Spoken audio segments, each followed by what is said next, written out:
silver futures. In this video, we'll be going over my trade idea of the week and the day-by-day probability model. So let's start off with the technical analysis on the 1 hour chart. We are in NUGT. We did see it diverge. As we extend that to the 4 hour chart, we are in NUGT and approaching to oversold condition with the RSI. And as with the daily chart, we see the same action, NUGT, and seeing signs of a diverge. And as with the trade idea, I'll be trading SLV. My trade position size for is less than 1% of my portfolio. My long entry is at $19.20, and that is its range here. My sell target is at $19.92. My stop loss is at $19.05. However, if I were to open a short position, my entry is at $20.32, and that is its range there.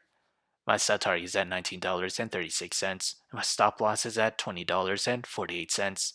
So whichever entry price were to hit first, that'll be my position of the week. So how did I develop these trade ideas? It all comes from the day-by-day probability model.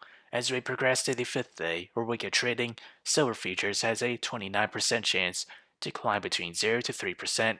To the downside, it has a 43% chance to fall between 0 to negative 3%, and a 29% chance to fall between negative 3 to negative 6%.